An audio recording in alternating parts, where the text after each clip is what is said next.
Hello, this is Mr. Cox with Supercharged and Intercooled Science.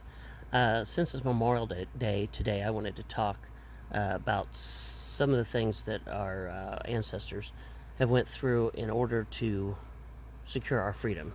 I had three uncles that fought in World War II, one of them in the European theater, two in the Pacific theater.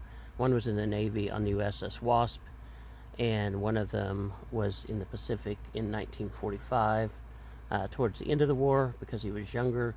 The other one, the oldest brother, was in service in the U.S. Army under General Patton's um, units, and he was an infantryman there. You can see some of the service medals and ribbons, and fought in France to help liberate France from the Nazis. In fact, he was captured, him and some of his fighting buddies. They were in a basement of a house in France, shooting out the windows at the Germans, and they brought a Panzer tank, put the main gun, and stuck it in one of the windows and commanded them to either surrender or die, and so they surrendered. While he was in captivity uh, in Moosburg in southern Germany, um, he escaped once, and German units were so well camouflaged, he walked into them and was recaptured. They were treated horribly. There you can see a spoon that he carried through part of the war, and down here you can see the probably from the mess kit can opener. This is a U.S. dog tag, and this is the half of the German uh, POW war camp dog tag. There's another half to it that I gave to my brother, and they were treated so badly he was nearly starved, and his parents didn't recognize him when he walked home over the hill in his hometown, and he had to come back on a hospital ship.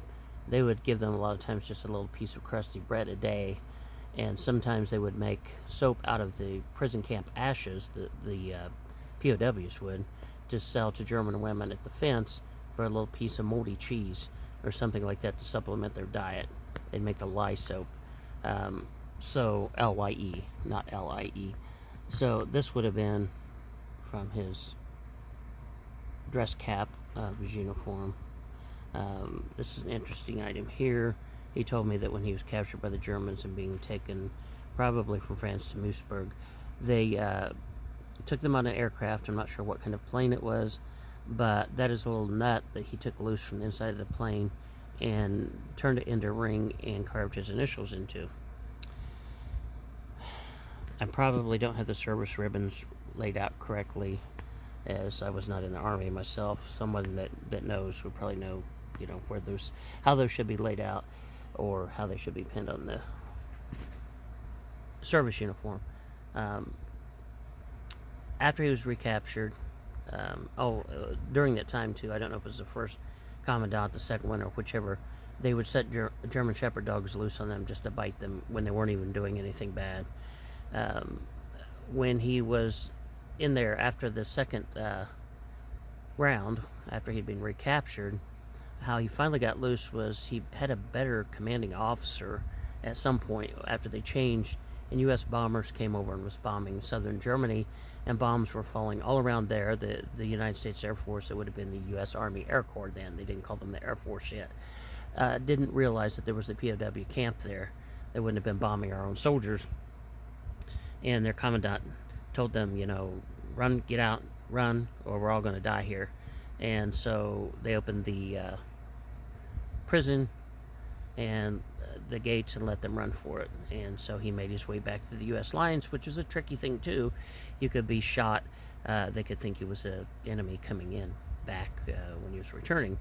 So that's it in a nutshell. I mean, I could tell you a lot more accounts of things he told me, but I just wanted to remind you that a lot of people in the past have died. A lot of people have been prisoners of war, starved, beaten, had dogs set loose on them. Just to let you know that he wasn't anti-dog or anything like that. He still had dogs all his life after he came back, but it was just the dogs that were trained to be mean to him. So This is just a reminder.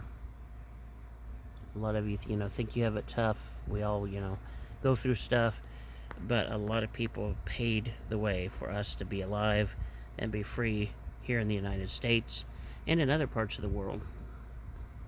So we need to remember them today. That's all for Mr. Cox's video today. I'll see you in another video.